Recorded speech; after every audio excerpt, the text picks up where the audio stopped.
তোমরা যারা সাকিব বলো, আমি সাকিব বলবো না। সাকিব খান সেটাও লেখে সাকিব। এটা আরবি শব্দ সাকিব। উচ্চারণ হবে সাকিব। সাকিব আল হাসান শুধু বাংলাদেশের গৌরব নয়, ক্রিকেট জগতের গৌরব।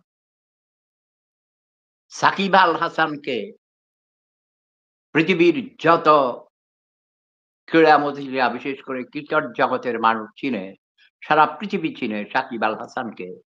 সাকিব আল হাসানকে ডক্টর ইউনূস ৩০০০ বার নোবেল পুরস্কার পাইলেও তাকে অত মানুষ চিনবে না। আগে মুজিববাদীরা বলতো যে শেখ মুজিবকে বাংলাদেশ চিনে না, মুজিবকে চিনে। বলে ও বাংলাদেশ মুজিবের দেশ, শেখ মুজিবের দেশ। এ মিথ্যা প্রচারণা, ভুয়া কথা। শেখ মুজিবকে ভেরি ফিউ পিপল নাম জানে। এই জাতি তার গুণীজনদের সম্মান করতে জানে না। সেই জাতি হলো অথর্ব জাতি। সেটা কোনো জাতিই না। ওটা হলো বর্বর। কখনো মানুষের মধ্যেই পড়ে না সেটা। সাকিব আল হাসান যদিও তার গ্রামের প্রাইমারি স্কুলের শিক্ষকরা অথবা তার মা-বাবা নামের বানান ভুল করেছে। সাকিব লিখেছে। গতকালকে আমাকে টেলিফোন করেছিল Facebook থেকে। আমি দেখি সাকিব। সাকিব কেডা আবার? পরে দেখি সাকিব আল হাসান। আমি ধরি নাই, আমি রিজেক্ট করে দিয়েছিলাম।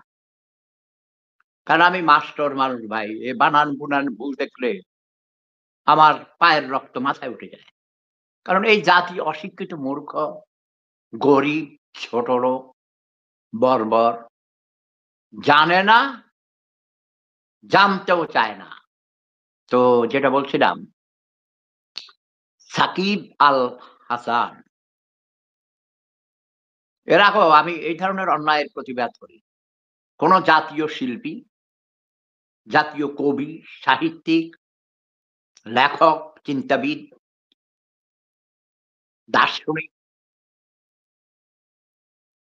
আপনার আম সাংবাদিক, বুদ্ধিজীবী, তারা হলো সমাজের সম্পদ, দেশের সম্পদ, রাষ্ট্রের সম্পদ, জাতীয় সম্পদ, আন্তর্জাতিক সম্পদ।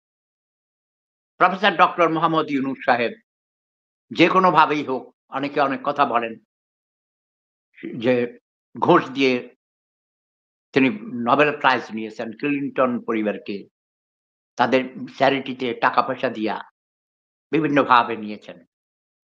যাই হোক, যেভাবে হোক নিয়েছে, তাই না? এখন তিনি তো শান্তিতে নোবেল পুরস্কার বিজয়ী। শুধু আসলাম সাকিব আল হাসান আমাকে কালকে টেলিফোন করেছিল এবং সে আমাকে বলেছে, "thank you for your support." হ্যাঁ, আমি সাপোর্ট করেছি। আগেও করেছি, এখনো করছি। আরো বড় ক্রিকেটার সবার নাম আমি মনে নাই।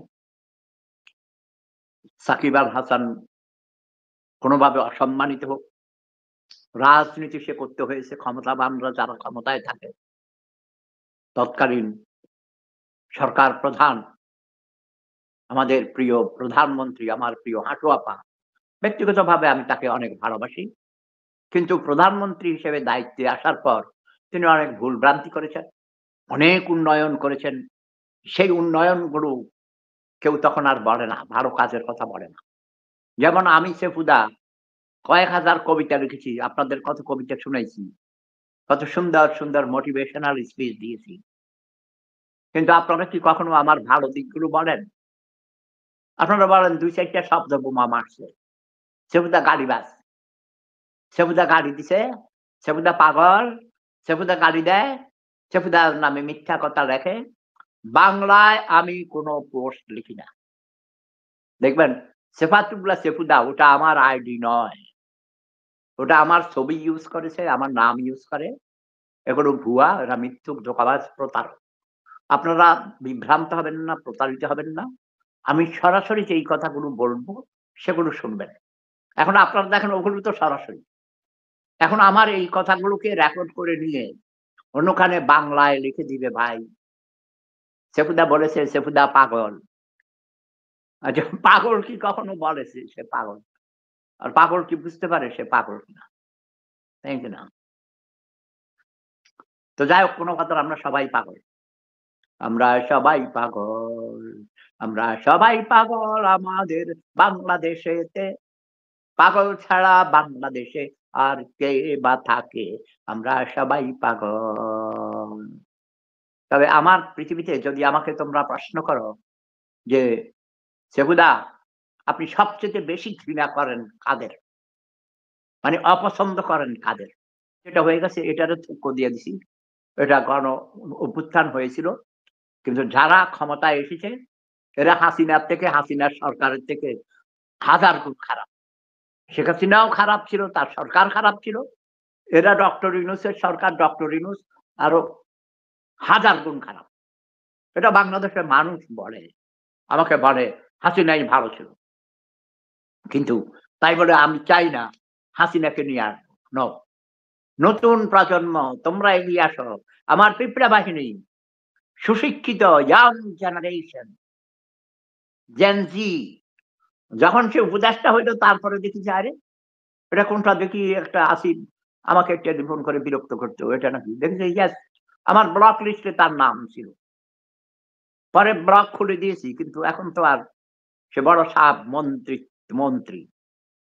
আসিফ ভুঁইয়া আর বেশি দিন নাই তোরা, ওকে? যদি ফেব্রুয়ারিতে নির্বাচন হয়, আমি চাই না নির্বাচন। নির্বাচন না হইলেও বিকল্প সরকার আসবে। কিন্তু তোদের মতো সোচ্চার, গরিব, লোভী, ক্রিমিনাল, বেয়াদব তোদেরকে আমি রাখবো না। আমি রাখি আমি, ওকে? ডক্টর ইউনূসকে আমি না বললে তিনি আসতেন না। তোদের কথায় তিনি আসেন নাই। ভদ্রলোক আসতে চাননি। আরে ভাই তার ৮৫ প্লাস বয়স। সব যন্ত্রপাতি বিকল হয়ে গেছে। কিন্তু তারপরেও তিনি এখনো তোরা ৮৫ বছর হইলে তোদের খবর হইব? আমার বয়স তো ৭৯ বছর। এই যে ৩১ শে অক্টোবর আমার বয়স ৮০ বছর পূর্ণ হইব। মনে হয়? এখনো আমার ওকে? এখনো আমার কচি সুন্দরী তরুণীরা আমার পিছে ঘুর ঘুরে। কথা বোঝো নাই ঘুরে কেন? টাকার নাই না তোমরা মনে করো টাকার জন্যে। অনেক বালকাকে ওরা তো আপনার কাছে নিরাপদ।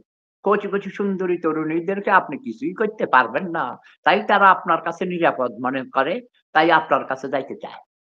তো নিরাপদ, অবশ্যই নিরাপদ। কারণ আমি ভদ্রলোক, জেন্টলম্যান।